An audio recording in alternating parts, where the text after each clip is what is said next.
جالا واقع جراتا وركي كل الرجال قرميا موسم مرسويا موسم مرسو جرجرت توقت إفتاي نجني نجا مرسوي ربما وكيوم وجدتم جالا وكيوم وجدتم جالا جالا لي واقع جراتا وركي كل الرجال قرميا موسم مرسو أتيانا مجالا أتيانا مجالا قرمني يا موسى مرزو جرجرتي دوغت نفته إن عندي نجبرسو غوتا يسوع كو يولا بارا ركنا سكابتني تقول بو كنا كغوتا يسوع سترجنا كنا دورا صوت نلني سيتين نلتون نندو آمين داني سامتو آمين دورا صوت نلني سيتين نلتون نندو غلني داني سامتو موهيدا تو هكذا أندارا لها الدوهم ما كانوا يمونو بدو يجلسا الماسة أنا هندالا باكناو يقول داني سامتو ما كانكو قبسا جرينجرام بري أموريكو وقاسة دتمي شنفتين وقاسة دتمي جافا جمرتي مقابيت غافا كل سديتي جلقبي غافا كل أفوري أتون إلالو نموتا صدمي شني ولي إيجا بلك أمسيسه واقعيو كاني مني هوسبيتالا لك أمتين جنبيني أديسابان تو قرآن بساني هوسبيتالا يراوس لمرلو ردابي واقعيو هجيا جايب سيسا هجي چوساتي في جاكوتي دارجيها نموني بايني هدا بايتي هكمني نمني غرسا دودي أجهزة غرسة دودي أجهزة نمني نافي أطالع كأي نمني جامان بنمي واقعيو كراغر بوتا ساتي كراراجي تاريخو شفرة هجي هاراو جده واقعيو هنگلته فما غلته واقعيو هنگلته فچو كيستي واقعيو الدنيا جرتن ندمدو واي غدولا كن غدو كن هجته واقعيو نغلته فدا أنا مكانكو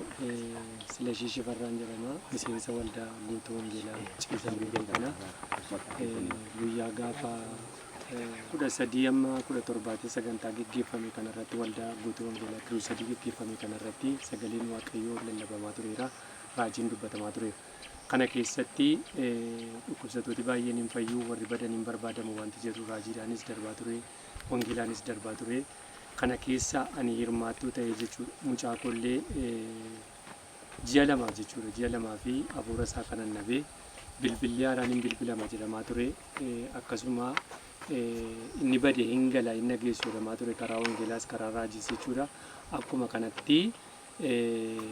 bilbilli haaraan kanan hin beekne irraa jechuudha gaafa qidaamee galgala jechuudha raajiin kun kan darbaa ture qidaamees darbaa ture jimaata irrattis dubbatamaa ture gaafa qidaamee sa'aatii 3 walakkaa irratti bilbilli haaraan naa bilbilamee lafa mucaan koo jirullee dhagayaan hirmaattoo kanaa ta'eera jechuudha hirmaattoo kireessotii kanaa ta'eera hojii waaqayyoo jakootiin waan an argeera sababa ta'eef goofoon baay'een qajeelaniiru dhibeen garaagaraatiin warri qabamanii jiran dhibee garaa keessaa kan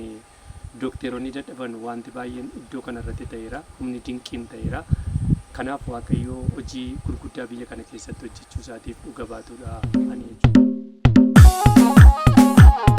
Tasfaa Masaraan jedhama waldaa guutuu wangeelaa Atibiyaa Ciisaa Booriirraan hojjedha. Konfiraansi kiruusedii hafuuraa guddaa bitootessa 13 hanga 15tti dirree waldaa guutuu wangeelaa Ciisaa Booriirratti hojjettoota waaqayyoo raajii taarikuu shifarraa kiruusedii kana irratti mata duree waldaa kanaa araarri waaqayyoo dhuma waan hin qabneef gaarummaa isaarraan kan ka'e badiisa jalaa baraaramne kan jedhu ijoo dubbii guddaa yommuu ta'u sagantaa kana irratti wangeelli mootummaa waaqayyoo lallabameera. Ergaan raajiin gurguddaan akka biyyaattis akka namoota dhuunfaatti darbeera. Namoonni dhibee garaagaraatti fayyaniiru, dhukkuba garaagaraatti fayyaniiru, kan duudan dhaga'aniiru, seexanoonni ba'aniiru, namoonni hafuura qulqulluudhaan tuqamanii hojii waaqayyoo guddaan lafa kana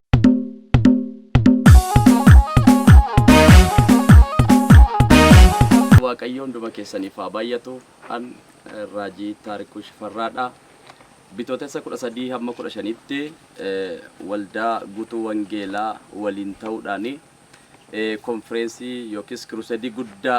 biyya kanarratti ta'een hojiin waaqayyoo hojjetameera. Hafuuronni hamoon ifatamaniiru. Wangeelli mootummaa Kiristoos lallabameera. Lubbuu hedduun bilisa ba'aniiru. Dhukkubsatoonni hedduun kallattii adda addaan hojiin Kiristoos guutummaatti hojjetameera. Ulfina kanaa kan fudhatu waaqayyoodha. waaqayyo maqaan isaa haa eebbifamu.